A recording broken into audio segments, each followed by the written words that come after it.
younger women noticed the way my flexibility still came easily and leaned forward for the hamstring stretch. What I saw when I looked down horrified me so much that my mind scrabbled away from me across the birchy floor.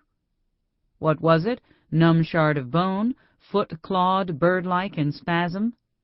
Worse. It was nothing. Nothing was different than what I'd seen when I sat down 5 seconds earlier. It was only my leg, my ordinary leg in the unsoiled glove of my unitard, the silver one my youngest daughter used to call my mermaid clothes, still bent in a 45-degree angle at the knee, my pointed toe nestled against my thigh. Doesn't sound like much, does it? You have a right to expect more of terrors.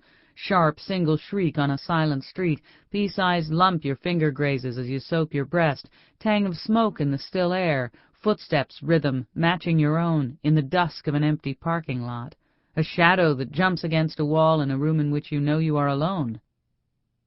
But think, a thing so huge it will dismember your world can be invisible. It can be a germ, a scent. It can be an absence. You see, I had felt my leg open smoothly, like a knife with a well-balanced mechanism. But it had not. A cascade of thoughts like the fountain from a child's sparkler showered over me. The phantom limb phenomenon, the precursor to a stroke, a paralysis caused by some virus. My first instinct was to scream. Instead, like any sane person, I tried again. My leg refused. Metallic, icy sweat burst from my pores, bathing my face and neck, painting gleaming half-moons under my breasts. I dampened like a true mermaid in my mermaid's clothes. From the corner of my eye, I glanced at my friend Kathy, who took the class with me, as her arms branched and she arched down over her own leg. Her eyes, closed in concentration, suddenly flipped up, like one of those old Venetian blinds, as if she'd heard a crack, a clap, as if I truly had screamed. She looked at me quizzically, one eyebrow a beckoning finger. I grinned. I had just thought of it. My leg had gone to sleep. That was the matter. It happened to people. I grinned at her again. She smiled back. I concentrated harder, and then watched my leg extend slowly, creeping along the floor.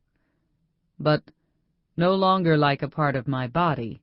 It felt like a robotic arm that I was operating for the first time. The outer edge of my thigh tingled, feeling like what I remembered of an acupuncture treatment I'd once had to allay cramps. Somehow I finished the stretches, no one but me noticing anything odd. I kissed the air in Kath's general direction, skipped coffee, and went home. My husband Leo was lying on the floor, his back propped over his spine alignment device, his laptop balanced on his belly, at that point a trifle convex, since he'd gained a little weight. At such times Leo never seemed overjoyed to see me come in, flushed and refreshed from class. It must have felt like a reproach. "Lee," I said, "my leg feels funny. It did something in class." He lowered his John Lennon readers. "It did something?" "I can't explain it, but yeah." "You're too old for that class, Julie. Why you have to contort yourself? What you trying to prove? I've said this 100 times. "No, it's not that," I protested. "Margot Fontaine danced professionally into her 50s. Leslie Caron—" "You're not Margot Fontaine," Leo said, "and you're not Leslie Caron." But then, before I exploded and told him to go to hell, he went and Leo-tized me just as he'd done for almost 20 years. "I always saw you more as the Sid Charisse type. The legs and the attitude, too. A Midwestern gun moll with a checkered past, you know." "Shut up," I told him, already charmed. I looked over his head outside to our neat and rustic yard with its boulders and perennials, to where my son Gabe, then, 13?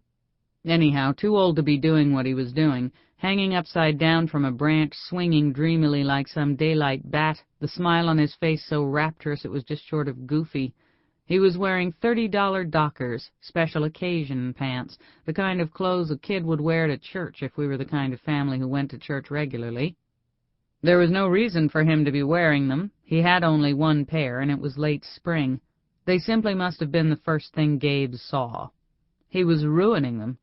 Back and forth he swung, lithe and odd as a lemur. Something about Gabe out there, alone in his solitary but never lonesome-seeming world, suddenly felt so precious but fragile. "Leo," I all but whimpered. "Leo, if I get the arnica, will you help me rub this? I can't quite reach where it hurts." "It doesn't exactly hurt, really, so much as—" He said no. He said, "No, Jules, come on. You keep on pretending you're 20, you're going to pull a hamstring. You can rub your own leg. I'm busy." "Leo," I said, "get over it. I need your help here." "Julie," Leo, my husband, murmured softly, "what you need to work on more is salvaging the inside of yourself rather than the outside. People are so damned shallow. I think that every time I read another one of these," he gestured at his screen, "complaints about a professor grabbing a graduate student's butt." "We're talking about my butt, Leo. Also my cardiovascular health and stress relief. How the hell does my exercising get in your way? Ballet and Pilates are very inexpensive forms of therapy for my insides," I added. "What do you think, the outside's a lost cause?" "If you loved me, you'd carry me into the bedroom." "If I carried you into the bedroom, you'd have to carry me to the chiropractor," he said, slipping his glasses back up into their proper position. Later on, I would realize that not one but two terse pieces of evidence had been offered to me on the same day, on a silver platter. And yes, here the question, did a house have to fall on you, does apply. Something was amiss in my nervous system and in the ecosystem of my marriage, and I ignored them. Now, English major that I am, I could suggest that if Nathaniel Hawthorne were writing this, he might have done a switcheroo. "Gentle reader, we may now slip unobserved behind the back of our suddenly and unpredictably taciturn, nay, may we say even hostile, Goodman Steiner, and cast our own eyes upon that which absorbed his attention so fully, so attenuated his concentration away from the predicament faced by his woeful spouse." You get the drift. We could have seen whether Leo was really reading a sexual harassment complaint or, with secret and concealed passions, writing to an intimate. An intimate. Mine would be another word. Slut springs to mind. Somebody who made Hester Prynne look like a Benedictine nun. Perhaps young Goodman Steiner was writing, "Julie's just home. She's finally hurt her leg badly in her ridiculous ballet class, and I'm sorry I can't be more sympathetic, but $75 a week on exercise?" The reply would have come some minutes later, because true e-simul chat was not ubiquitous back then. It might have read this way: "Oh, Leo, and doesn't she know that for that kind of money she could save lives? Doesn't she know babies are dying in Rhodesia?" She, the intimate, wouldn't have known it isn't called Rhodesia anymore because she's so fucking dumb. Ignore that last statement, jury. It's not only way too soon in the story for me to have known this, it was unkind. She's not that dumb. She's smart enough to, well, follow package directions. But who can say what Leo was really doing? Perhaps Leo was reading a sexual harassment complaint. Still, whatever the reason, he was acting weird. He was not the kind of petty bastard who would refuse to help a limping wife. Looking back, I can see that the way he behaved toward me that afternoon was the domestic equivalent of my thigh tingling in class. It was the trumpet call outside the gates from the enemy, signaling they would take no prisoners. And yet how could I have known that? What I did know was that my Leo would have shaken his head and bitched a little bit more about my obsession with keeping up some vestige of my ancient girlish dancer's fitness, and then gone into the kitchen and gotten the arnica. He'd have rubbed my leg, trying but unable to sustain his grouchiness, begun to enjoy the clefts, the topography of the muscles in my girl places, gradually giving in to a rueful, half-hitched Leo smile.